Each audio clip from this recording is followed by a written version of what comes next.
Hello, everybody, and welcome to the Mama Jack podcast. Today is a very special day because we are talking about Sifrim-Hitz-Weiss syndrome. It is a very rare genetic disease, and my little unicorn, Harlow, has it. When we found out she had it, there were only 37 other cases in the world. I ended up joining a Facebook group, and I've been in that group, and we believe there's more people now. We don't know if it's because a lot of times it goes unnoticed. A lot of parents are realizing they have it after they find it in their children. So to go into a little bit about what this disease actually means. It is a mutation of the CHD4 gene, and it is associated with developmental delay, speech delay, and usually mild to moderate intellectual disability. Very few have normal intelligence. Other things can include brain anomalies, heart defects, skeletal abnormalities, hypogonadism in males, hearing impairment, and ophthalmic abnormalities, so eye abnormalities. Most people affected by this have mild and non-specific dysmorphic facial features as well. So that's a little runaround. I know that's a lot of medical jargon, and as you hear me and these mothers talk, you will learn a little more about what it means. If you have any questions, you can always reach out to me.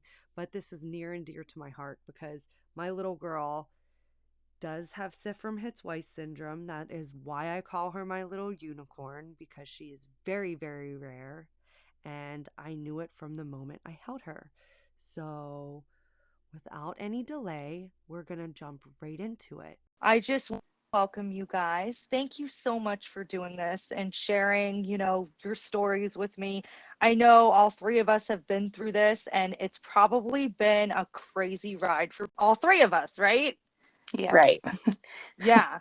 I wanted to talk about our kids. Now, I'll share my story first. So, when Harlow's my daughter, that's who was diagnosed, we caught the CHD4 gene, and then we went to the genetics doctor, and they told us she did fall under the Sifrim-Hitz-Weiss.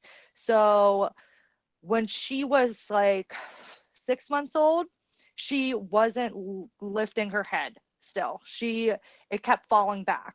And our primary care was like, see, she has a hemangioma, she has ptosis, she has this heart murmur.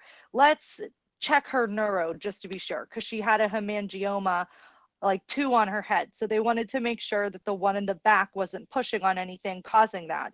And the neurologist did the whole like MRI on her head, saw that it wasn't doing it, so she decided to do a genetic test.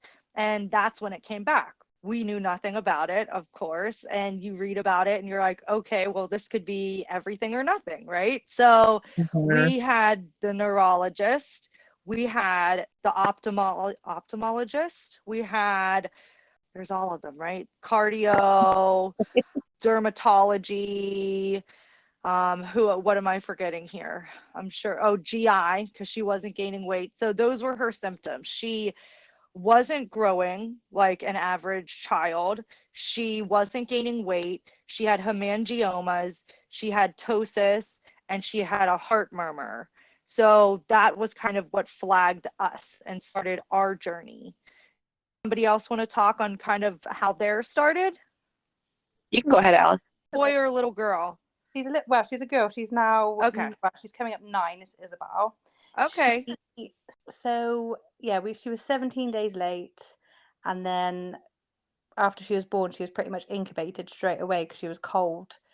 And then they let us go, and then when we got home, she just wasn't eating, and she was floppy and sleeping an awful lot. So we got readmitted, and the pediatrician checked her over, and she had a heart murmur. And then from then on, we were under like a cardiologist. And then later down the line, she suggested we went for genetic testing. And I was like, what? There's nothing wrong with her. She's fine. And I was a bit like took back by it. But she had like dysmorphic facial features and quite a big head. And eventually I did agree to go to genetic testing. after I realised she had like global development delay and stuff. And then we was put on like a research project called the 100,000 Genomes Project in the UK. Oh, yeah. And they research rare genetic conditions. And I think it was like 2 years I kept like pestering them, have I got results back? And they kept saying no. So it took about 2 years to get the results back. And this was in 2019. We finally got a diagnosis for Sifrim-Hitz-Weiss syndrome. And she sees quite a lot of people now. So she sees a cardiologist, bowel and bladder specialist. She's been diagnosed with an ASD spectrum disorder. She has hypermobility, low muscle tone, global development delay with mild to moderate learning difficulties. And she's been in hospital about 17 times with like reoccurring chest infections. She's had influenza A, and she has got 3 brain abnormalities which are mild. She's got a narrow pituitary stalk and gland, and a subtle abnormality to her inner ear. And she sees hearing and eyes, and she's got quite poor eyesight and wears glasses. I think that's it. But then I'll probably be like, oh yeah, there's something else, because the list is just ongoing, isn't it? Yes. You see these medical professionals. At the moment, we're really trying to fight to get her the right education, which in the UK is trying to get blood out of a stone, I think. We've got court coming up, and yeah, they're just denying her an education at the moment. So we are still fighting. Oh my goodness. So Yeah, it's a bit. I'm wondering about Harlow's hearing too, because when she turns her head when we say her name, but she's been getting constant ear infections, and I didn't know that until you mentioned it to me, and I was like, well, maybe that's part of it too. So whenever I take her to the ear, nose, and throat doctor, I am going to bring up, the Sifrim-Hitz-Weiss. But a lot of people here, like Katie, I'm sure you know this, like a lot of specialists are like, they don't know anything about it. But go ahead. They look at you like you've got 2 heads, don't they? Like, oh, I've never heard of that. So it can't be, as if it can't be real, because they haven't heard of it. Normal pregnancy, everything. We did have fertility treatment done to conceive him, and normal pregnancy and everything. And when it came time for me so they did a C-section on me, and he came out. He was healthy, happy, like just a bigger boy. And we were sent home normally, everything like that. And then at his 2-week check with the pediatrician, this pediatrician noticed a heart murmur. And so we went to cardiology, and from there learned that he had pulmonary stenosis on his major artery of his heart. And he was monitored for that. They told us that was something that he could possibly grow out of. And so, which he has now. He's close to 7 years old now. But from there on, we noticed, like you said, at like 6 months, he was sitting up, but he was not rolling or acting like he wanted to like reach for things and or trying to like scoot like other babies do around that age. And we got him into like physical therapy and things like that for infancy, and he was barely pulling himself to stand at around 12 months, but he wasn't. He was showing that he had like hypotonia, low muscle tone in the legs and everything. And then at around a year as well, we were noticing speech and development were just not coinciding as well. And so he was babbling and making noises and things, but he was not saying mama, dada, like normal 1-year-olds would be doing. And so we got into speech and all that. And so then when it came to, and he didn't start walking until he was about 19 months, 20 months old or so, which is late, and still in physical therapy, still doing all the things. And then our pediatrician finally at his 2-year check was like, I think we need to see a geneticist because she's like, I don't think that he is, or he's showing signs that he has some sort of genetic disorder with everything that's encompassing here. And so that's when we went down the rabbit hole of having to get tested for the gene stuff, and then having to go to every single doctor. And it seemed like we went to new doctors every single week, and found out finally that we had Sifrim-Hitz-Weiss, and he also has a plec. The plec gene, the PLEC gene, is mutated as well. But I passed that down to him. I did not pass down, or my husband did not pass down Sifrim-Hitz-Weiss to him. That was just a genetic fluke. But he has the bigger head circumference. He has the heart murmur. We've been checked for hearing. He did have multiple ear infections as an infant, but he ended up getting ear tubes, and those went away. But he's been checked for hearing, and his eyesight have been checked every single year since the genetics stuff came back. And that was when he was 4, when we finally got the results back. We also see endocrinology because they're worried about hormones. He does have a smaller genitalia, which is common for Sifrim-Hitz-Weiss kids, it sounds like, in males. So endocrinology sees him twice a year. And when he becomes prepubescent, around age 9 or 10, he'll probably have to be put on testosterone and other hormone therapies to grow and develop normally. Right. If that makes any sense. Yeah. And then we were also seen they were worried about like a muscular dystrophy in him. They said that with multiple gene mutations, since he has 2 gene mutations, that can cause like a muscular dystrophy or some sort of like muscular deterioration in him. But we were seen by the University of Iowa, and he got all cleared from that. So we're not, I mean, we're off of that doctor, thankfully. Right. It's always nice And when one of them goes away. You're like, oh, right. Like when he graduated from the cardiology with the heart murmur and everything, it was a big day for us. But we still see endocrinology. We still see his pediatrician a few times a year more. He will have his hearing tested. He will have everything. And then just from talks in the group and everything like that, I am his birthday's coming up, so we'll see the doctor again soon. Everyone's talking about the spinal fusion or Yes. that kind of stuff. I might check with them about that because he doesn't have like the mobility like other kids do, and so I'm worried about like his neck and his, like spinal area.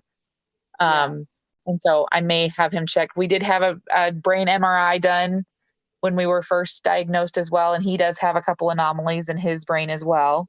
They haven't gotten bigger since, so they're not they said they just want to track them and make sure that they're not having any issues with that. But yeah, other than that, I mean, he overall, I mean, aside from all of the Sifrim-Hitz-Weiss stuff that we have to go through, he's a healthy, happy, easygoing, 6, almost 7-year-old boy. So we are in special education. He has speech through school and everything still. And he also has kind of like a sensory processing disorder as well, where he has to wear like headphones if we're at like a sporting event or like loud noise. If we're in a crowd with loud noises and things like that, he has to wear headphones because he's very overstimulated by that stuff.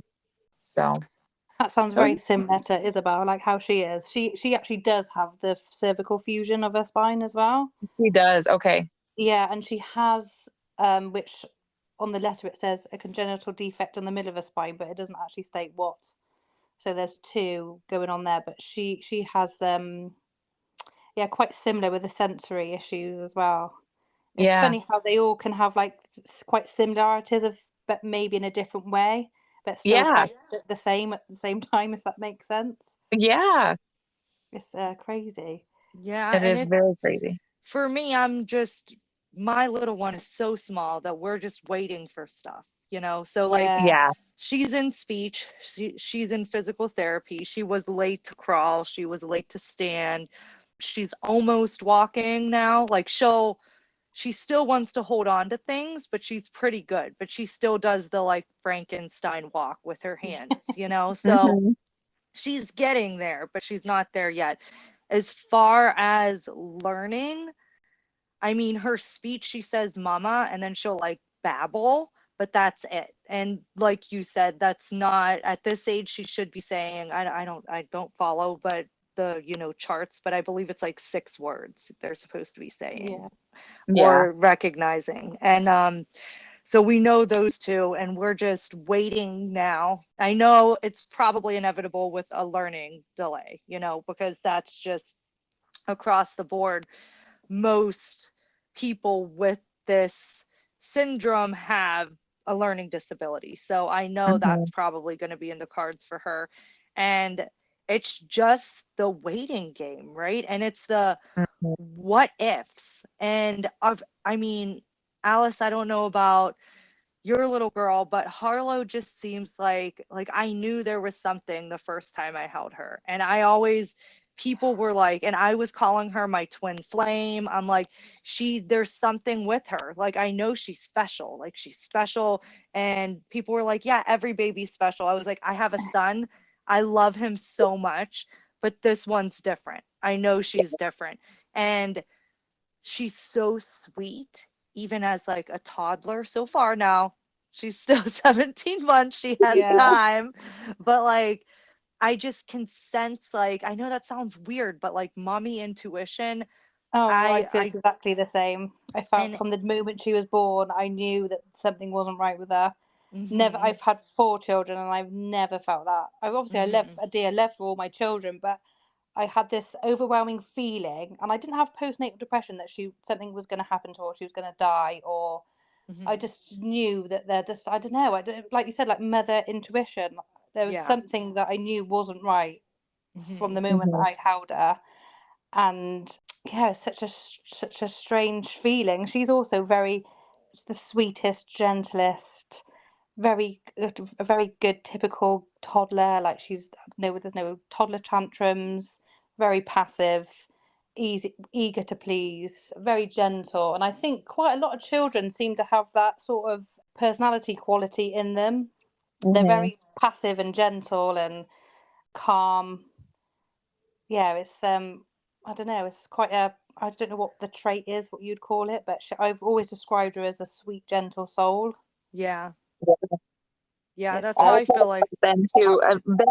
Ben has his moments. Don't get me wrong. He has a younger brother that loves to push his buttons, but and I think that's just brotherly love. I don't think yeah, that's anything to do with his syndrome. But and he'll have like with the sensory stuff, he will kind of, and I don't want to say like freak out, but he does have like little episodes where panics. like Yeah, it's really hard to bring him back down yeah, from that. But other than that, I would say, I mean, when we just had teacher conferences at his school, and his special education teacher she is just smitten with him. She just thinks he's absolutely wonderful. And she's like, I just love the joy he brings to our class. And I just love that he's always happy and eager to learn and eager to, participate in things. And he's super happy and loves music and loves things. And so, yeah, I would say overall, we got out of all the syndromes, we probably got the happiest syndrome of all of Yeah. them. Yeah, I believe that too. Even I noticed so many differences with her and my son. And my Yeah. son is 3.5 years old, and she's 17 months, so they're pretty close. And I'm just like blown away by how different. Like, even the sleeping, like I said, tantrums, like she's pretty happy. And Yeah. question for both of you. Did your children laugh? Did it take a long time for them to laugh? yes, Yeah. Not for Ben. No, Okay. no, Like, he was always a giggly thing when he was a okay. baby. So, Harlow I've didn't laugh until like actually laugh until a couple months ago, I would say. yeah, would you say yes. that's possibly like a muscle tone thing? I mean, Oh yeah, maybe. I don't know if I don't it's know. that or if it has something to do with like the intellectual part of The it. development, yeah, like the Hmm development Hmm. delay. So we're waiting just to see with all of that, because obviously she's Sure. small. And Yeah, I think I'm going to start her in, there's a mommy's morning out program at my son's preschool. So I was like, I'm going to try to socialize her as early as I can, because with my son, it was COVID and we couldn't get him in anywhere, Sure. just to see what she's like, and to see Yeah. what the teachers have to say, compared to the other kids. Because I have no comparison. Honestly, it sounds funny, but my son's only 3.5, but I don't remember at what ages he was doing what. Like, I know that sounds terrible, but it's like No. I got through it and now I'm like, yeah, around this age he was around, but I can't tell you. Like, it was such a Yeah. blur. Like we did all the baby, well, I attempted the baby groups, but she, like, I think the autistic in her, she just wanted to play by herself, so she would never Okay. really socialize with anybody. She real struggled with like the social and communication side of things. She would go out and play, but she wouldn't go and she still doesn't now. She really struggles with like social and communication. So, and I just leave her to it. I don't try to force anything on her anymore. Like I said, it's crazy with genetics because Mm-hmm. you just don't know what sliding scale you're on. And then you have, the woman that runs the group that we're a part of on Facebook. I don't want to say her name because I didn't okay it with her or anything, but Right, right, and she found out she had it because her daughter had it, right? So it's like right. her whole life, I think she did say she had learning disabilities, right? Yeah. But Yeah. other than that, there was like nothing. And when we were younger, like my husband and I got tested too for the gene, and neither of us had it. It was like a spontaneous thing in Harlow as well. Alice, did you and your Yeah, we both significant? we were both tested, and it said the de novo variant. So it's just a change in her DNA basically that's just Yeah, happened from her. yeah. It's so weird and it's so rare. Like, I know when I looked up how many kids or how many cases there were around the world, it said 37. And I'm Yeah. wondering how much that number has changed now. Officially online, it's 50, but we know there's more Okay. than 50 because there's like 104 people. I know there's like grandparents of and Yeah. Right. both parents of. So I'm gonna say like there must been an extra 20 at least Mm-hmm. been Yeah. diagnosed. So I reckon about 50, and those are the ones that we know of that are actually in the group. So Yeah. Right. we seem to get like flurries of people coming in, don't we? And then it goes quiet for a bit, and then a few more Mm-hmm. people get added. But I suppose they're the ones that probably just use Facebook, and even there might be some that may not even use Facebook or have Facebook but haven't Right. Yeah. researched it. It is like the unknown, isn't it? I suppose. Mm-hmm. I actually have a lady. You've probably seen it. I keep writing about it. There's someone that lives like 5 minutes away from me. Oh yeah. She's in the group as well. She's called Stacey. We're really friendly. We meet for coffee and stuff. And yeah, we live in the same area. So we both live in a place called Churchdown, which is like we're like 2 minutes away from each other, 2 minute drive. And I'm Oh trying to get wow. my daughter into the same school that she goes to. And we've got like the same doctors, the same geneticist. So yeah, that's nice to speak to somebody That's that kind of awesome. gets it, So because Yeah. nobody does. how do you feel about the genetics? Because recently we were approached by the genetics doctor for, Karen Weiss and all of her stuff, and Harlow's Yeah, stuff got sent in, and then I think it got full. So they were like, oh, we can send her blood in and get it tested, but they were going to have us pay for it. And at that time, I was like, you know what? If it's full, they're getting their information. If they need more people, we'll sign up for it. But yeah, I'm going to leave her out of it. But then I had a situation where I almost feel like they were bummed that I didn't do that for them. It's almost like it almost made me feel like Harlow was a little bit of a lab rat to them. And I don't want to like put that energy out there, but I no, feel like it's so rare that people are like, oh, I just want to get my hands on it. And I was thinking, well, if you want to get your hands on it, pay to get it shipped and absolutely, research yeah, yourself because, Right. I don't, and I didn't understand really what they were going to look for with the blood sample anyways. It was all literally for their education about it, and which is fine. Like, I'm all for that, but at the same time, I'm almost to the point now where I'm like, I love, the whole Karen Weiss thing, and I'm keeping track with what everybody's saying about Mm-hmm. her and everything, but I almost need to just take it to what Harlow has, how we're dealing with it, and day to day. Because when I think about it as a whole and the unknown, and oh, they're still learning about it, it gets very overwhelming to me. yeah. Mm-hmm. Scary, isn't it? Because it is the unknown, isn't it? You don't know Hmm. what is going to happen or what may happen or might not even happen. And I suppose at the stage that you're at, she's still quite young, so Hmm. it's like you're probably constantly watching her and waiting for her to do stuff or Yeah. waiting for her to do the next thing. So I can imagine for children, people that have young children, it is more of the unknown than what it is for me, because Isabel was about 4 or 5, I think, when she was diagnosed. Hmm. So I've had like quite a few years to sort of watch her grow. Yeah. And I can understand like how hard it would be for somebody with a younger child, because your mind's probably going over and over like, what if this happens, what if that happens? And it Hmm. is the unknown, because you don't know how your child is going to develop in the long run. Yeah. And Well, and they can develop completely different from somebody else who also has Sifrim-Hitz-Weiss. absolutely, Hmm. yeah, That's so the craziest it's part not of it. there's a massive variety in it, isn't there? Yeah, Yeah. That's the almost a weirdest spectrum, if part. you will. Like in autism, it's almost that we have a spectrum Hmm. Yeah, of definitely. And some people it's are quite completely wide. unaffected, and some people have every single thing in the book. So Yeah, yeah, because there's quite a few adults on there that don't really have any symptoms, I think. I've heard like of quite a few people say, "Oh, my husband found he had it, but he hasn't yeah, had any symptoms." So you could possibly get an atypical person that has nothing, you know? Yeah. right, But I think you only generally would get tested if you did have a symptom. So these people that are asymptomatic are only finding out because their child has it and they've then carried it on to their child. Does sure, that make sense? Yeah, yep, and I that's what I also read is that part of the reason it could be so rare is because a lot of it goes unnoticed. Yes. So it could be that there are hundreds of thousands of people with this oh sure, genetic thing, but if it's going unnoticed, you would never. And honestly, I'm 37. There weren't really genetic tests. Like unless you had a serious issue happening, they didn't test us for genetics. No. So we would have never know. We literally would never know.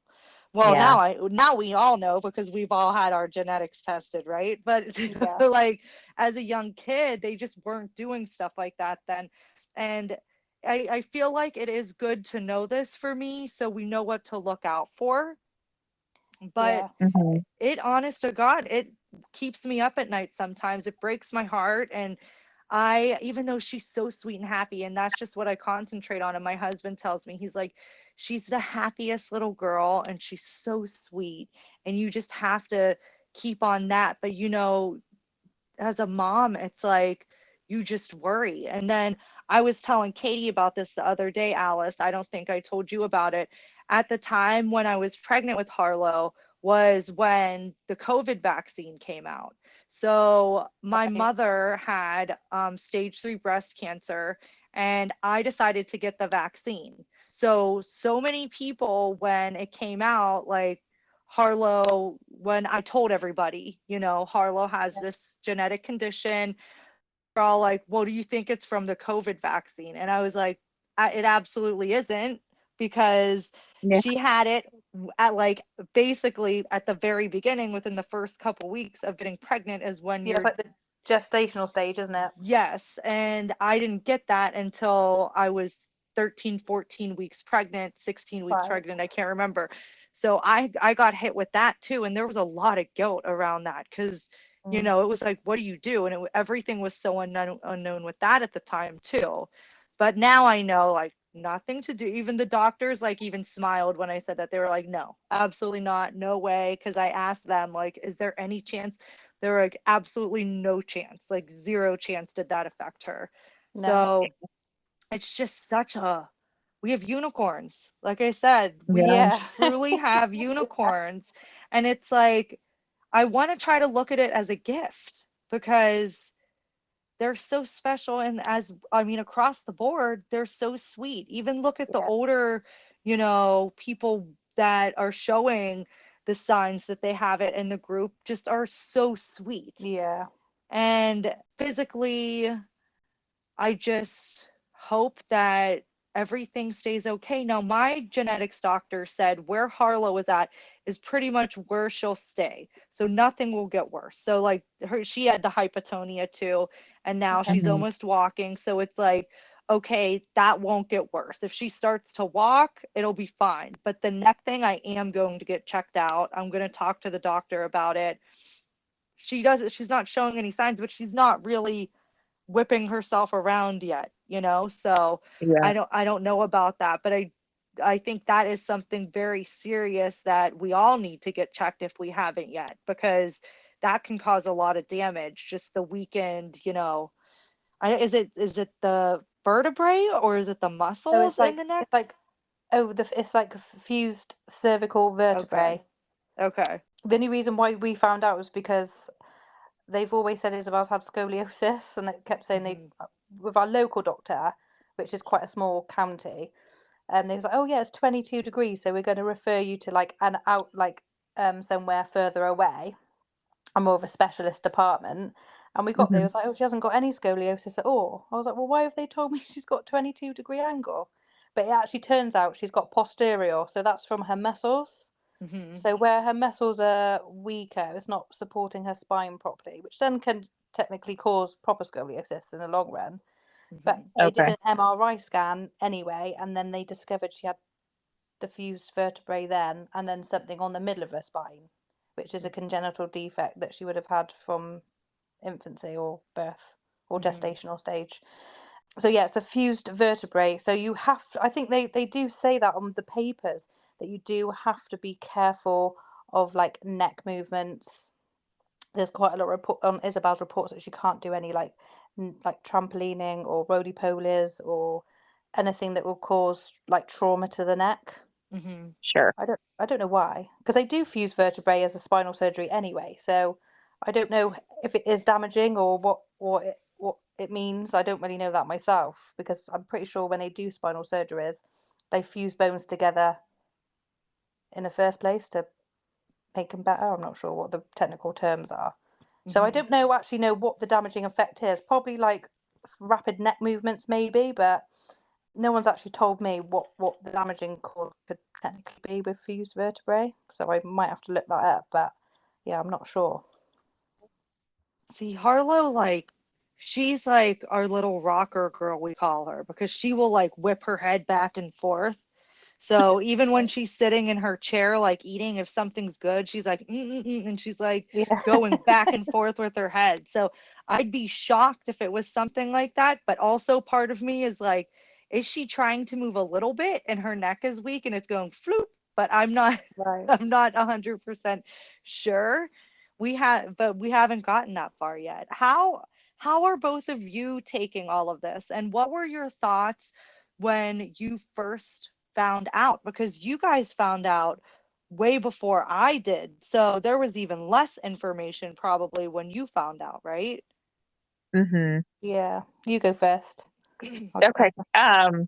Well, when we first found out, I mean, you're kind of inundated with emotions. You're kind of like, I had every emotion. I think I was angry about it. I was, like I was just like, well, why him? Like, why, why, and why is it so rare? Why do we have to have the one that like doesn't have any research on it and doesn't like, I didn't know the outcomes and I don't know like, we didn't have any outcomes of even like length of life or anything like that. And so I think I went through almost like the stages of grief almost about it, just being like, well, now the life that I imagined for him is kind of not not over by any means, because he's going to live a great wonderful life. We love him, we take care of him, everything.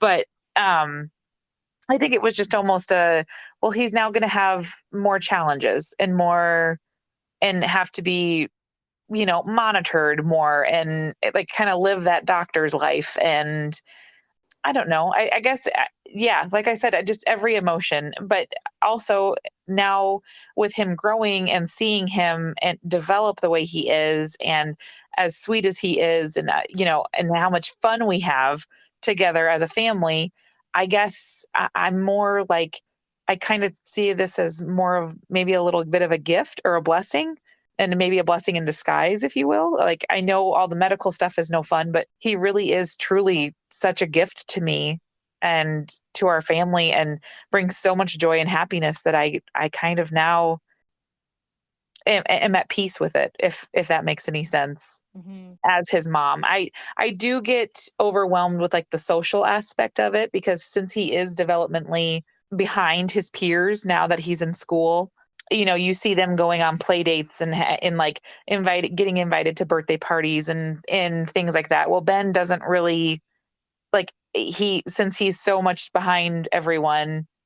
I shouldn't say behind, like, I just don't see the kids aren't coming in droves like they are to the other kids, if that makes any sense. Hmm. So, and I don't know if it's because like and I don't want to sound like a helicopter mom, but like we don't like, I wouldn't just send him to anyone's house to go play for Yeah. fear that he have an episode where he's oversensitized and he's and so I guess maybe that's where I'm at, where I'm just, it's the social aspect for me of him having a disability versus the medical stuff. Like the medical stuff I'm fine with. We'll take in stride and we'll move about that as it comes and everything. And he's great now at the doctor. He didn't used to be. It used to be he would see a doctor like anyone in a lab coat and he was like, oh my God, I'm gonna freak out. Like they're gonna poke and prod me more. Great. But now he's fine at the doctor and he knows what to expect. And so, yeah, I guess that's kind of where I'm at, where I'm at peace with the disability itself, but I worry for his future, like socially Yeah. for him. So So with him, is it something that he will eventually, keep maturing and he will be able to live on his own and work, or is that still kind of mm, unknown for you? that's very unknown for us. Yeah. We don't know where Ben's going to be because from what it sounds like from other people in the group, just from what I've like read, it sounds like a lot of them kind of stop like maturing past the age of like 8 or 9. Hmm. And, Ben's coming up on age 7 here. And it's like, okay, well, do we only have 2 more years of like maturity and development Hmm. wise? Or is he going to go beyond that? And is he going to be able to be like a normal, like graduating from high school and going Hmm. on to possible college or possible trade schools or something, you know what I mean? Like, is it going to be Yeah. something where he's able to learn that? And so it's, he's only in first grade now. So it's still unknown. It's still the unknown. Right. That's a killer part for me too, is not knowing that. And I know she's so Yeah. young and we have no clue, but I feel you in that. Alice, how did you take everything? How do you feel about it? Yeah, it was like a roller coaster for us as well, because at the beginning I didn't want to acknowledge the fact, so I thought there's nothing wrong with my child, she's fine. How Yeah. dare you say that? And then I got to the terms of realization that, oh my God, yeah, we definitely need to do genetic testing. And it was a long wait. I think I waited 2 years, and I was able to like track it, and I was like every night I was tracking to see if there's been an update or where it is in the system now. I chased and chased, and they had the result, and I kind of was expecting that it would come back negative. Nothing was found. And then when he said that she had they did find a diagnosis, I kind of felt, what's the feeling? Sort of relieved, Hmm. because they actually found something that maybe we could look into, and people maybe able to she could be seen by the medical professionals that she needed to be seen by, and she was. It was really they were really good. And I feel kind of the same, like the social side. Like she sees a lot of the medical people a lot. I mean, it feels like every week we're seeing someone different for something else still. She's on rolling for quite a lot of things, whether it's eyes, ears, or she's got to wear special shoes for hypermobility, or it's the dentist. It just seems to be like continuous people still. But I feel the same about the social aspect. She has one friend at school, that's it, but she's of similar ability to her, so she kind of has Hmm. that one friend. But party wise, I don't think she's ever been invited to a party, and she's No. 9. She's 9 now, but that's fine. I think we may have been invited to like one or two, and she'll be outside in the corridor because it would have been too noisy for her. Sure. So she really struggles with like the sensory processing side, and I kind of got through a sort of a point where we avoided these sort of things just to save her the stress and anxiety of it all. Yeah. This is really difficult to do as a family, because I've got 3 other young girls, and they love doing all of the sort of atypical things that a child would like to do, like soft plays and parks and theme Mhm. parks and all of that, whereas it's just her nightmare. That would be her absolute nightmare. She would want to sit in a library and read a book. That would be her ideal calm, peace. Regards to her future, me and my husband have always said, well, she's just going to live with us forever, and we'll be happy with that, to support her and look after her until Mhm. we die, really. Yeah. Yeah. That's something that, I mean, really hit me hard because you just never think that, right? Especially with No. something so rare. Like when I found out, I knew something was going to come back. Like I just knew in my gut. I'm an Yeah. intuitive person and I knew. Yeah. I was like, this is going to be something. Because, like I said, when I held her, I knew there was something and I Yeah. knew she was so special. But can I tell you, like, the warmest, most loving is how I felt. Like she completed me. She's going to be my little angel. Like that's the way it felt, you know, like, Yeah. and when they found something, I was looking everything up and, you know, I, of course, you, like you said, you go through like a grieving. I don't know if I'm quite over that yet, to be honest with you. It comes in waves. Like some days are Well, and better grief, than others, right? yeah, Yeah. and grief doesn't, I lost my dad just a couple of years ago, and grief doesn't ever go away. Like, and I think we'll always kind of be grieving this, Mhm. Yeah. for them, but they don't know any better, if that makes any sense. And Yeah. so No. at least I can take on the grief as mom, Mhm. Yeah. and take on the worry and that stuff, and that I guess that's my job. I guess I feel like, as his mom, and I'll take that on for him so he doesn't have to deal with it ever, and so he's not going to know any different. Like, he's not going to know that he does know he's different. Like, you can tell, like, he gets pulled out of class more, and he gets, so he knows that there's differences to him Yeah. versus other kids, but it's not a problem for him. Like, like, it's not ever an issue for him. He just takes it as, oh, I get special treatment now because Yeah. That's Mhm. what Isabel's like as well. Like, oh, I get to come out of yeah, class. Oh, lovely. yeah, how fun. Yeah. I wonder So as they get older how the siblings will react to everything. And that's what I always think. I'm like, well, if she's, you know, in the special education classes and everything, my son is only going to be a grade or two ahead of her. We don't know if we're keeping him because he's a like summer baby, if we're going to start him older sure. or start him, you know, the youngest in class. I was like, hopefully he'll protect her. Like that's my biggest fear is kids making fun of her and stuff like that. And I hate to go there, but you just see it so often. And I'm just like, she's such a lovable like person. And Hmm.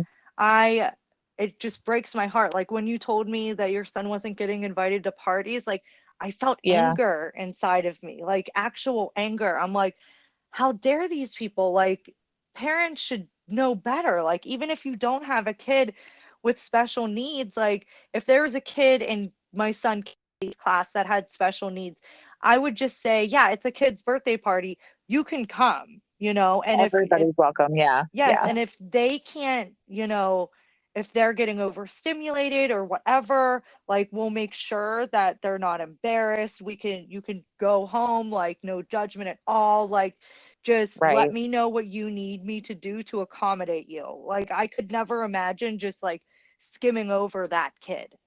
Mm. So, and I don't know if it's because I have a kid that will potentially be that kid, you know what I mean? Or if Hmm. that's just me in general, but it's just a very different, it's shocking. It's very Yeah. shocking.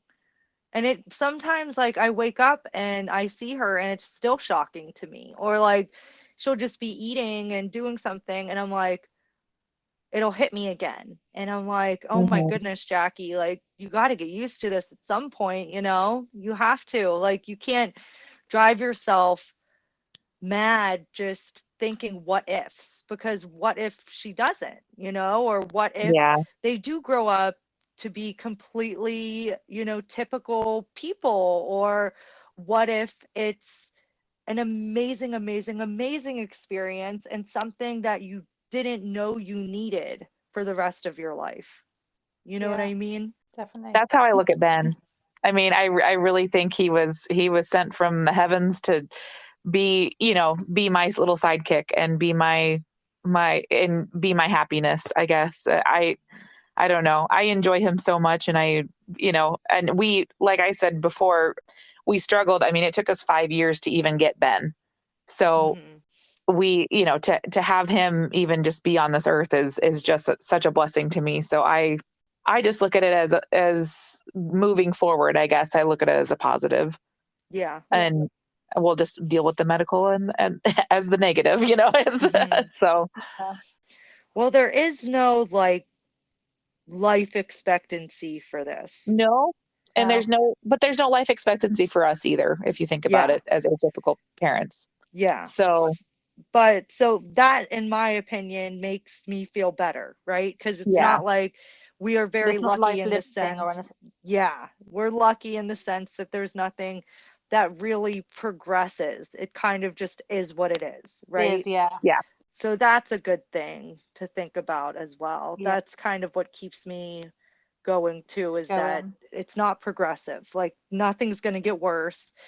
You're just hmm kind of dealing early. For us, it's early intervention. I'm sure that's where you guys started too. The earlier Yeah, the better with the yeah, all the stuff.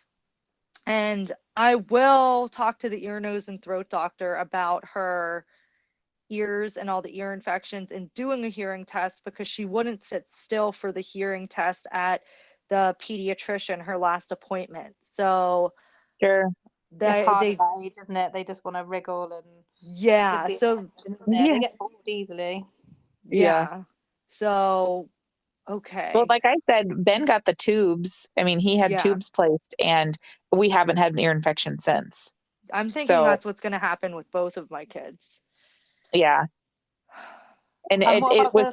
it was so Sorry. nice. I have to say, it was really, like, I didn't want him to, you know what I mean, have to be Yeah. put under or any of that kind of stuff. But it was literally a 15-minute procedure, and he was done, and then like literally since he got him put in at like a year and a half. I think he was maybe 18 months old when he had him put in, and he has literally had not had any ear issues since. So Nice. yeah. Oh, good. Another thing that Isabel has is she has really weak enamel on her teeth. Hmm. So Oh yeah. she's been under anaesthetic and she's had 8 teeth removed Oh under goodness. general. And we're at the dentist tomorrow. She needs like continuous fillings. So it's like her teeth, like they call it, like they just crumble away. So they're Oh like, sure. I think they have like calcium defects on them as well. So they're discoloured in areas, even though they're clean and they're cleaned all the time. They still Right. have like but I think then that starts from gestational age as well. So it would all have happened at the same time of development as Hmm. she's Sure. in my womb. So she sees like a specialist dentist for that reason, and she had to go under general anaesthetic, and that was like it's like the worst thing, isn't it, when your child's got to go under general? I think for anybody, Yes. but especially when you know that they've already got like a disability, it's just, I don't know, quite worrying. But yeah, Right. she was all right. She came through it in the end. But yeah, the dental work is ongoing. I don't know, what's your child's teeth? What's Catherine? What's your boy's like? Ben's teeth, he's had no like real dental issues or whatever, Oh, but that's his teeth good. are very, very close together. Okay. And so like to get floss through them and things like that you can hardly It's floss hard. his teeth. No. It's a full chore, let me tell you. Yeah. Yeah. Oh. Harlow's getting her teeth late. Like she's 17 months and she has 6 teeth. And one more is coming in, so I guess we could say 7. Okay. And they look fine right now. They look, Yeah. if it makes sense, a little shorter than what my son's looked like. I'm Okay. wondering if she's not going to have some teeth issues as well. Yeah. But That's it's not quite I think there's the variability again in that front. I think some children do. mhm, Some people are absolutely fine and they don't have any sort of issues, but I suppose it's another thing to keep an eye out, isn't it? On yeah. hmm Yeah. Yeah, Ben It's got so. all of his teeth at 6 months of age. Oh, Like they all geez. just bam came in at once, and that's what we thought stemmed the like all the ear infections and things because we were Oh, like, Mm. right. wow, his teeth are moving so quick. Like they literally just all shot in, and then but like I've come to learn that you lose teeth the way you get them. So like if you get your front teeth first, you're going to lose your front teeth first, if that makes any sense. Ah, Mhm. yeah, If yeah. your baby teeth. And so now that once he turned 6, it literally all of his teeth have been falling out Oh, because really? Oh no. so he's Mr. Toothless for a while because all of his baby teeth are falling out at once too. So Oh, they look so yeah. cute though when they've Oh, done it's it. adorable. It's adorable. Yeah. And he's so Poor. excited. He's the kid that like he'll just pull it out himself and he's like, "Mom, look." Like and I'm Oh like, "Oh my Oh, that's wow, so you like God. cute got then. another one." Like the I tooth fairy's really busy here. So Right? Well, I want to thank you guys for doing this with me. absolutely. Oh, thank you. Thanks for having us. We truly, so we figured out, I mean, I figured out through all of this because I was having a hard time, and I'm in the group, but I look at everything, but it's different when you actually talk to people. And I Yeah. just feel like we've learned today that there are a lot of things, but out of all the genetic, disorders or variants, we're pretty lucky in what we have. And Mhm. we Absolutely. have the sweethearts, and they're our little unicorns because they're so rare. And it's Yeah. Yeah. just, I just always call Harlow my unicorn. And it's, great to have support. Like, at least we found each other. Yeah. Yeah.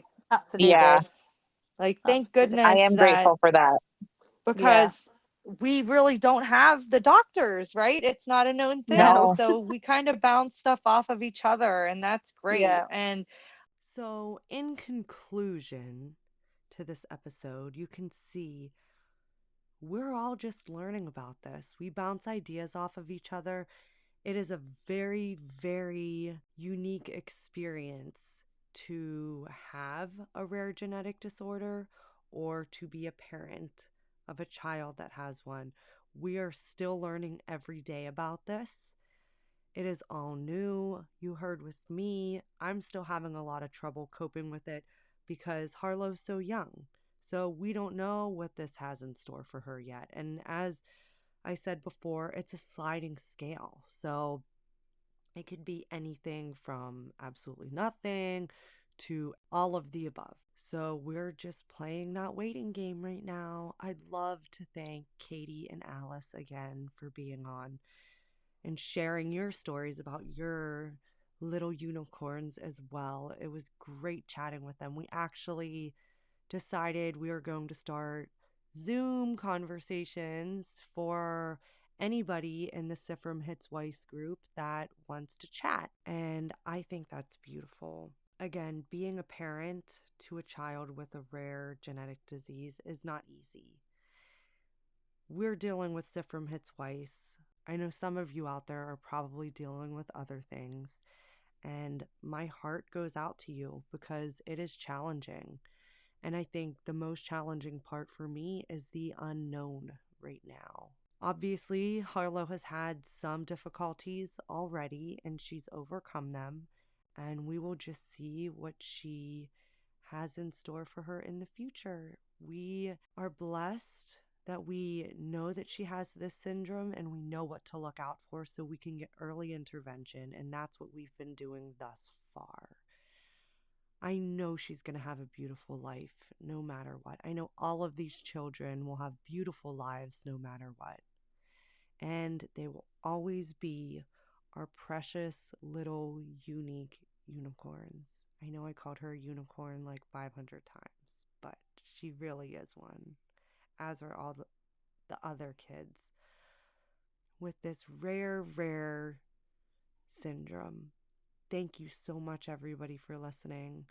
You can contact me on Instagram, on TikTok.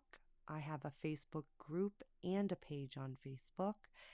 If you are looking to share your story or you have something to add to a story, please reach out to me. If you are having any issues or you can relate to anything. I'd love to hear feedback. I love hearing from you guys. It is the best. Thank you so much for listening. Please follow, and if you like it or if I need some work, give me a rating. I would love to see it. Thank you so much. And stay tuned for next week's episode of the Mama Jack.